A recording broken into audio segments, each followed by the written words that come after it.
चार वो सब जो इन्होंने षड्यंत्र रचा। पहली बात, कोई मुझे ये बता दे कि इनका पहला एक पति था जिससे इनकी नहीं बनी, फिर तीसरा अभी जो इनका ये लव अफेयर ये कह रही है जो भारत में आ गई हैं, अब इनको चौथा पसंद आ जाएगा, तब इनकी बेटियां का क्या हाल होगा। दूसरी बात, मैं तो इन्हें एक एजेंट की तरह ही मानती हूँ। मेरे भारतवर्ष की महिलाएं इतनी ज्यादा काबिल हैं। बदला ले ले, आप तो कोर्ट हम जाइए, हिंदू बन जाते हैं। आप स्टूडियो में ऐसे नहीं कर सकते, आगे फोटो खिंचा रहे हैं, आप ऐसे नहीं कर सकते, आप कोर्ट जाइए। हिंदू, अरे आप कोर्ट जाइए ना, मैं बार बार बोल रही हूँ, नहीं आप कोर्ट जाइए, नहीं आप दूसरा टाइम किल मत कीजिए, आप टाइम किल मत कीजिए दूसरे का, मुझे नहीं पता, टाइम किल मत लेकिन कीजिए। यहाँ खड़े हुए हर पिता से मेरा एक ही सवाल है, क्या तुम्हारे बच्चे ले जाए कोई भी औरत, तुम्हारी वाइफ ही होगी और वो ले जाए और तुम चुपचाप बैठे रहोगे, तुम उसकी कस्टडी के लिए मांग नहीं करोगे। मेरी भारत सरकार से ये दरख्वास्त है कि उन बच्चों को उनके पिता के साथ तुरंत मिलाया जाए। ये मैं डे 1 से कह रही हूँ, उस पिता का कोई कसूर नहीं है अगर वो बार बार कस्टडी के लिए बात कह रहा है, क्योंकि बहुत लंबा प्रकरण है और ये भारतीय नहीं है। एपी सिंह जी तो इस केस में वकील भी नहीं है। अभी एपी सिंह जी का कोई वकालतनामा उस केस के अंदर नहीं है और ना ही एपी सिंह जी वकील है अभी तक उस केस में। एपी सिंह जी, कोई वकालतनामा नहीं है आपका और ना ही ये वकील है अभी उस केस में। बात नहीं, वो मुझे बताना, मैं यहाँ चैनल पे बताऊंगा क्या, मैं ऐसे बताऊंगा, इस असभ्यता के तरीके से बताऊंगा। इन्होंने अपनी असभ्यता दिखा दी, मेरे लिए लड़न है, मैं लड़न रख कहूंगा, मैं इन्हें विद्वान कहूंगा। ये इनके अपने शब्द हैं जो इनके अपने ऊपर सामने आ जाएंगे, बस बात खत्म। क्या है, इनकी अपनी सभ्यता संस्कृति है, उनका अपना काम है। मेरा तो प्यार का है, सम्मान का है, आदर का। अभी तो जो मेरे फ्रेंड एपी सिंह जी है, जिस केस में एडवोकेट ही नहीं है, इनका कोई वकालतनामा उसके अंदर नहीं है। नहीं, कहा वकालतनामा नहीं है, बता दे अगर इनका वकालतनामा है तो ये बता दे।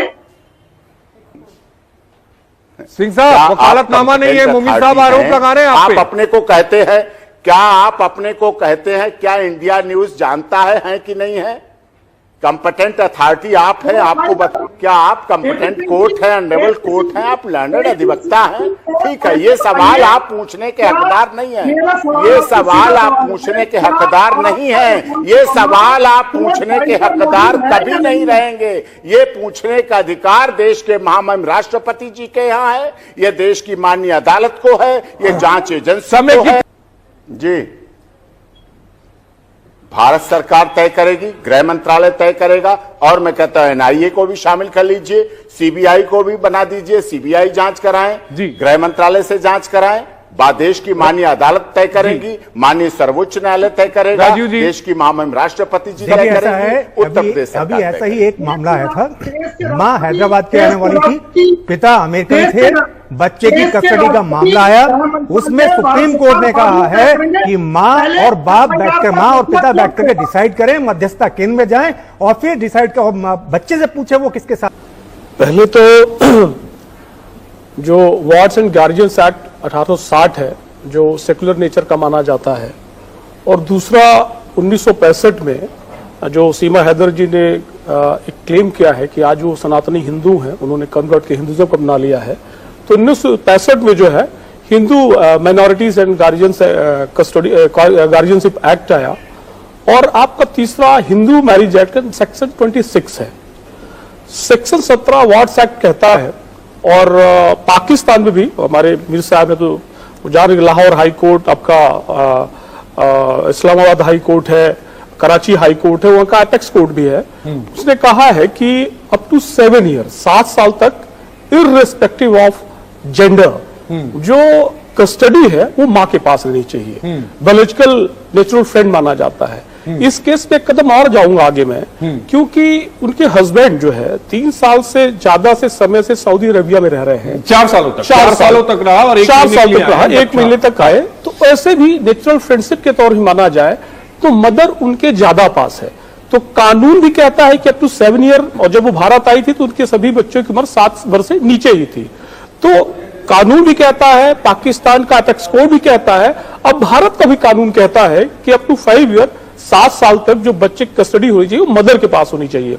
आपने एक चीज इंगित किया कि 2 मुल्कों का मामला है, और जो international civil right protection of child है जो 1990 में 1989 में आया, पाकिस्तान उसका सिग्नेटरी कंट्री है। जो किसी प्रकार से भी जो कस्टोडियल राइट है या व्हाट्सएप एंड गार्जियंस एक्ट है, कस्टडी और गार्जियंस में अंतर होता है। कस्टडी दी जाती है भरण पोषण पालन पोषण के लिए, उसकी शिक्षा दीक्षा के लिए। गार्जियंस में जो आ जाता है प्रॉपर्टी राइट भी आ जाते हैं। यहां मैं सीमित हूं केवल कस्टडी तक। कस्टडी के जो ऑब्जेक्टिव है पूरी दुनिया के, मतलब वर्ल्ड वाइड जितने भी कानून हैं हर देश के, एक उनका ऑब्जेक्टिव है, मोटो है welfare of child. Welfare of child में उसका बायोलॉजिकल एग्जिस्टेंस, इमोशनल एग्जिस्टेंस, उसकी एजुकेशन, उसका लिविंग स्टैंडर्ड, उसका प्रोटेक्शन, सभी को सर्वव्यापी रूप से तुलनात्मक अध्ययन करके ही चाइल्ड ही फॉरमोस्ट है। और एक चीज और बताना चाहूंगा, child right is different from parental right. जो कस्टडी क्लेम की गई सुप्रीम कोर्ट में, वो पेरेंटल राइट वो क्लेम की गई है, और जो चाइल्ड का राइट है वो इंडिपेंडेंट है। एक सतानी लॉ के हिसाब से बता रहा हूं कि अगर एक मैरिड कपल है और उसमें सीमा हैदर ने जब बच्चों की कस्टडी अपने पास रखी है, तो वो लीगली तब तक रख सकती हैं जब तक बच्चे 7 साल के, कम से कम 7 साल के नहीं हो जाते, तब तक वो अपनी मां के पास रहते हैं। लेकिन अगर उस दौरान वो सीमा हैदर शादी कर लेती है, जैसे कि उन्होंने कर ली है, तो ऐसे में लॉ ये कहता है, पाकिस्तान में जो लॉ, फैमिली लॉ ये कहता है कि वो बच्चों का लीगल गार्डियन उनका वालिद है, उनका बाप है। और यही केस प्लीड कर रहे हैं यहाँ पे गुलाम नहीं, लेकिन भारतीय कानून के हिसाब से क्या है एपी सिंह जी, ये तो पाकिस्तान का कानून है, पाकिस्तान का कानून से तो गवर्न नहीं होगा ना। भारतीय कानून क्या कहता है? भारतीय कानून कहता है mother is a best custodian, खासकर जहां 3 बेटियां हों और बेटियों की बायोलॉजिकल, फिजिकल नीड्स, उनकी जरूरत, उनकी आवश्यकता के अनुसार सबसे अच्छी गार्जियन मां ही है, और मां बच्चों की बेस्ट कस्टोडियन है, हमारा गार्जियनशिप का एक्ट कहता है। और उसके बाद आती है बच्चों की इच्छा, उसके बाद आता है बच्चों का भविष्य, उसके बाद आती है बच्चों की सुरक्षा, उसके बाद आती है बच्चों की शिक्षा, उसके बाद आती है बच्चों का मन, क्या उनसे काउंसलिंग होती है प्रॉपर। सबसे बड़ा कानून है बच्चे की इच्छा। वो काउंसलर हमारे यहां है, काउंसलिंग करती हैं। फैमिली कोर्ट का सेटअप है, गार्जियनशिप एक्ट के तहत फैमिली कोर्ट के लिए विशेष गाइडलाइन जारी की हैं। वो बाकायदा इंटरेक्ट करते हैं, जजेस, जुडिशियल ऑफिसर जो फैमिली कोर्ट के हैं, प्रिंसिपल जज फैमिली कोर्ट, वो इंटरेक्ट करते हैं, वो मिलते हैं, वो बात करते हैं, बच्चों से अकेले पूछते हैं, सामने पूछते हैं, ओपन कोर्ट में पूछते हैं, इन चैम्बर पूछते हैं। जब सारी तरह से संतुष्ट हो जाते तब आगे लेकिन बात भी हुआ जी, संसद भवन पर भी हमला हुआ, पुलवामा कांड भी हुआ। आज भी ऐसी शक्तियां हैं जो कश्मीर में कहती है 370 और 35 से हम चलने नहीं देंगे। ऐसे लोग हैं अभी। कश्मीर की खुशहाली उन्हें पसंद नहीं है। उन्हें देश का जो G20 होता है, हमारे देश की भारत सरकार करती G20, उन्हें अच्छा नहीं लगता है। उन्हें बिल्कुल बहुत नफरत होती है इन चीजों से कि कैसे भारत हर क्षेत्र में बढ़ रहा है। वो आतंकवाद को पालते हैं, पोसते हैं, जन्म देते हैं, बड़ा करते हैं और भारत के लिए फेंक देते हैं। उन्हें यही खुंदक है। अगर यही बच्चे, यही खुंदक है, इस तरह की जज्बाती बातें करके अपने केस को किसी कवर में लबादा ओढ़ाने की कोशिश करें तो ये बड़ी ज्यादती है। इसमें कोई फर्क नहीं पड़ता है कि अगर माँ मुसलमान थी और पाकिस्तानी थी और वहां जाके उसने वो हिंदू मजहब अपना लिया है, तो उसके बच्चे भी जो है वो ऑटोमेटिकली हिंदू हो गए। बच्चे पाकिस्तानी नेशनल हैं, बच्चे माइनर हैं। और ये केस जो है ये इंटरनेशनल ह्यूमन राइट्स के हिसाब से ही आगे कैरी किया जाएगा, अगर आगे कैरी होता है तो। क्योंकि ये बात सही है कि देखा यह जाता है कि अगर मां बच्चों को संभाल सकती है, अगर उनकी बेहतर परवरिश कर सकती है, तो इस केस को आगे कंसिडर जरूर किया जाता है। ये एस्पेक्ट्स देखे जाते हैं। लेकिन किसी भी हद के ऊपर अगर लॉ आप देखते हैं तो उसमें कंसेंट बाप का चाहिए। मां ने शादी कर ली है आगे, और बच्चे अब उसके जो बाप हैं उसके वो ब्लड रिलेशन नहीं है। जो पहला गार्डियन रह जाता है पीछे वो उनका बाप है। उसके बाप को भी ये देखा जाएगा कि वो उनको संभाल सकता है। अगर संभाल सकता है तो उन्हें पानी वानी पिला दीजिए, बहुत परेशान हैं। आप बोलिए एपी सिंह जी, अपनी बात को रखिए। लेकिन बड़ा सवाल ये है कि नागरिकता का पूरा प्रोसेस जो है वो कहां तक पहुंचा है? नागरिकता का पूरा प्रोसेस कहां तक पहुंचा है? अक्षय कुमार को अभी 15 अगस्त 2023 को मिली।